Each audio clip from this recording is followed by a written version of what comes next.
ዲቪ ሎተሪ ተቋረጠ። ካሁን በኋላ ወደ አሜሪካን ለምትገቡ ስደተኞች 39 ሀገራት ወደ አሜሪካን እንዳይገቡ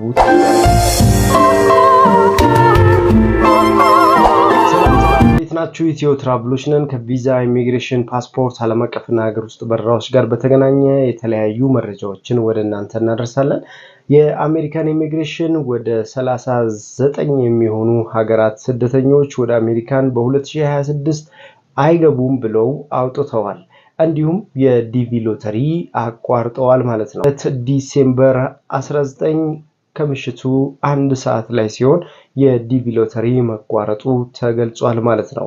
የአሜሪካን መንግስት እንግዲህ ይህንን ውሳኔ ያስተላለፈበት በርካታ ስደተኞች ወደ አሜሪካን ገብተው በህገወጥ መንገድ እየኖሩ እና እንዲሁም በአሜሪካን ኢኮኖሚና ማህበራዊ ግንኙነት ላይ ችግር ፈጥረዋል ብሎ ያሰባቸውን ስደተኞችን ሙሉ በሙሉ ከአሜሪካን ማስወጣት ፈልጋለሁ ብለዋል።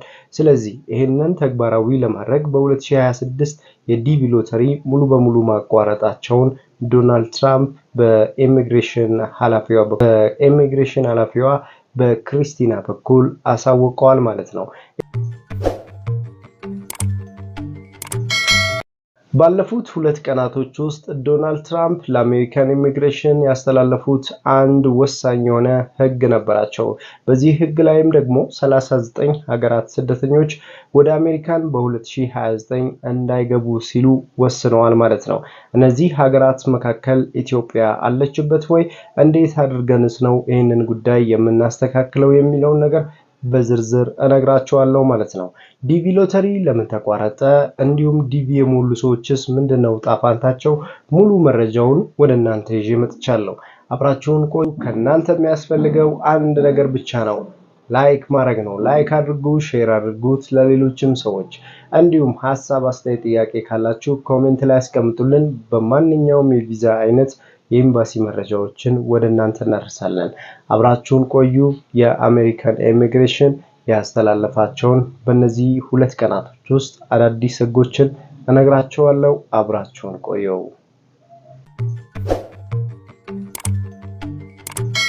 ሁለት ቀናቶች ውስጥ 39 ሀገራት ወደ አሜሪካን እንዳይገቡ የታገዱበትን ምክንያት ዶናልድ ትራምፕ ለአሜሪካን ኢሚግሬሽን ያሳወቁበትን እናያለን። የኢሚግሬሽን ዋና ጸሐፊ ክሪስቲና በሶሻል ሚዲያ እና እንዲሁም ለጋዜጠኞች ጋዜጣዊ መግለጫ በሰጠችበት ጊዜ ምንድነው ያስተላለፈችው? በአሜሪካን በህገወጥ መንገድ የገቡ ስደተኞችን ሙሉ በሙሉ እናስወጣለን። ዲሴምበር 15 2025 አዲስ ህግ ያወጣው ከጃንዋሪ 1 2026 ጀምሮ ተፈጻሚ የሚሆኑ እነዚህ 39 ሀገራት ስደተኞች ዲሴምበር 15 2025 ጀምሮ ሙሉ በሙሉ ተግባራዊ አደርገዋለሁ ብሎ ከጃንዋሪ 1 2025 ደግሞ በቀይ ማስጠንቀቂያና ወይንም በቀይ የእገዳ የተሰጣቸውና የቢጫ ማስጠንቀቂያ የተሰጣቸው ሀገራት መካከል ኢትዮጵያ አለችበት ወይ የሚለውን ከተከለከሉ ሀገራት መካከል እነዚህን እንግዲህ በደረጃ እናያለን ማለት ነው። በአንደኛ ደረጃ አፍጋኒስታን፣ በሁለተኛ ደረጃ ማይናማር፣ በሶስተኛ ደረጃ ቻድ፣ በአራተኛ ደረጃ ሪፐብሊክ ኦፍ ኮንጎ፣ በአራተኛ ደረጃ ጊኒ 6፣ ኤርትሪያ 7፣ ሄቲ 8፣ ኢራን 9፣ ሊቢያ 10፣ ሶማሊያ 11፣ ሱዳን 12፣ የመን 13፣ ቡርኪና ፋሶ 14፣ ሌሴቶ 15፣ ማሊ 16፣ ኒጀር 17፣ ስሪላንካ 8፣ ሳውት ሱዳን 19፣ ሲሪያ 20፣ ፓኪስታን። እነዚህ ሀገራት እንግዲህ ወደ አሜሪካን እንዳይገቡ ሲሉ ዶናልድ ትራምፕ ለአሜሪካን ኢሚግሬሽን ውሳኔያቸውን አስተላልፈዋል ማለት ነው። በቢጫ ማስጠንቀቂያ የተሰጣቸው ሀገራት ወይንም ቪዛቸው በአጣብቂኝ ውስጥ ይታያል ተብሎ የሚታሰበው በነገራችን ላይ ከላይ የጠቀስኳቸው ሀገራቶች ሙሉ በሙሉ የ2026 እንዳይገቡ ከታገዱ ሀገራት 20 ሀገራት መካከል እነዚህ ናቸው ማለት ነው። የቢጫ ማስጠንቀቂያ የተሰጣቸው የቪዛ አፕሊኬሽኖች መካከል B1 B2 እንዲሁም F1 M1 J1 እነዚህ የቪዛ አፕሊኬሽኖች በ2026 ወደ አሜሪካን የሚገቡ ስደተኞች ሀገራት እነዚህ የቪዛ ሪቪው ያጋጥማቸዋል ተብሏል። በአንደኛ ደረጃ አንጎላ፣ ሁለተኛ ብሩንዲ፣ 3 ቤኒን፣ 4 ዚምባብዌ፣ 5 ቻድ፣ 6 ዲሞክራቲክ፣ 7 ጋቦን፣ 8 ጋምቢያ፣ 9 ማላዊ፣ 10 ሞሪሺየስ፣ 11 ናይጄሪያ፣ 12 ሴኔጋል፣ 13 ታንዛኒያ፣ 14 ቶጎ፣ 15 ኢትዮጵያ፣ 16 ዚምባብዌ። እነዚህ ሀገራት እንግዲህ የቢጫ ማስጠንቀቂያ የተሰጣቸው ሀገራቶች ናቸው። በእነዚህ የቪዛ ማስጠንቀቂያ በግሪን ካርድ እንዲሁም በጋብቻ የቪዛ አፕሊኬሽኖች የቪዛ ሲስተም ውስጥ የመጣላቸው ሰዎች ማስጠንቀቂያ የተሰጣቸው ሀገር እንዲሁም ቪዛቸው ሪቪው የመደረግ ሙሉ በሙሉ ውሳኔ ተሰጥቶበታል ማለት ነው። በ2026 ወደ 39 የሚሆኑ ሀገራት ሙሉ በሙሉ እገዳና እንዲሁም ማስጠንቀቂያ የተሰጣቸው ሀገራት መካከል ኢትዮጵያ በ2026 እገዳ ውስጥ አልገባችም፣ ነገር ግን ማስጠንቀቂያ ውስጥ አለች ማለት ነው። የኢትዮጵያ ዜግነት ወይም ፓስፖርት ያላቸው ኢትዮጵያኖች በየትኛውም የቪዛ አፕሊኬሽን አጣብቂኝ ውስጥ እንደሚገቡ ይገመታል ማለት ነው። ስለዚህ ትክክለኛውን ዶክመንቶቻችሁን በማሟላት የ3 ወር እንዲሁም የትምህርት፣ የስራ፣ የጉብኝት የቪዛ አፕሊኬሽኖችን ማግኘት ትችላላችሁ። ነገር ግን ቪዛችሁ በየትኛውም ሰዓት ሪቪው የመደረግ ሙሉ መብት ለአሜሪካን ኢሚግሬሽን ተሰጥቶታል ማለት ነው። ስለዚህ ጥንቃቄ በማድረግ አስፈላጊውን ዶክመንት ብቻ ከናንተ የሚያስፈልገውን በማሟላት የአሜሪካን ኢሚግሬሽን በቀጠሮዋችሁ ሰዓት በአሜሪካን ኤምባሲ በመገኘት የቪዛ አፕሊኬሽናችሁን ማስተካከል ትችላላችሁ ማለት ነው። ስለ ዲቪ ሎተሪ ደግሞ በተመለከተ በትናንትናው ዕለት የአሜሪካን ኢሚግሬሽን በክሪስቲና በኩል አንድ ጋዜጣዊ መግለጫ ሰጥቷል ማለት ነው። የዲቪ ሎተሪ በመቋረጡ ምክንያት የተሰጡ ማብራሪያዎች አሉ፣ እነሱን እናያለን።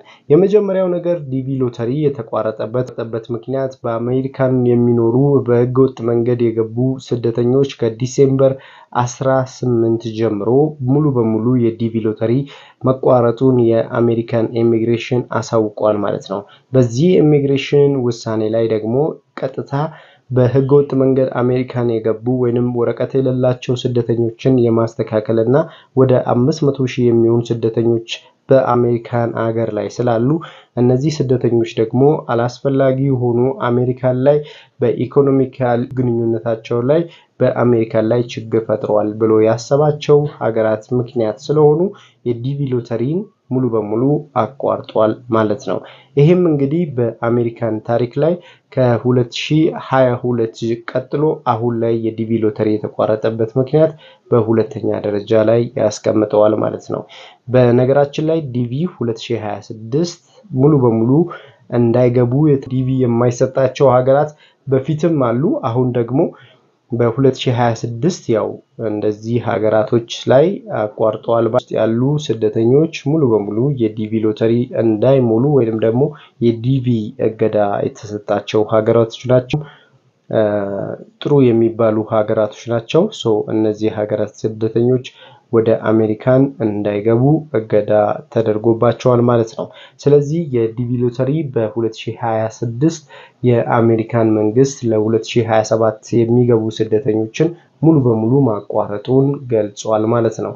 ስለዚህ በእናንተ በኩል የዲቪ ሎተሪ 2025-26 የዲቪ ሎተሪ የሞላችሁ ለ2027 የአሜሪካን ዲቪ ሎተሪ እየተጠባበቃችሁ ያላችሁ የዲቪ ሎተሪ የሞላችሁ ሙሉ በሙሉ መቋረጡን የአሜሪካን ኢሚግሬሽን ገልጿል ማለት ነው። ስለዚህ የዲቪ ሎተሪ የሞላችሁበት ፎርም ካሁን በኋላ ተቀባይነት የለውም ተብሏል። በአሜሪካን ኢሚግሬሽን በኩል የሚሰጡ ጋዜጣዊ መግለጫ ወይንም ደግሞ ቀጣይ መረጃዎች ካሉ በእኛ በኩል እናደርሳችኋለን። የአሜሪካን ኢሚግሬሽን አሁን ባለበት ሁኔታ ግን የዲቪ ሎተሪን 100% አቋርጧል ማለት ነው። ስለዚህ ቀጣይ መረጃዎችን እየተከታተልን በአሜሪካን ኢሚግሬሽን በኩል ያሉትን አዳዲስ የቪዛ መረጃዎችን በእኛ በኩል ታገኛላችሁ።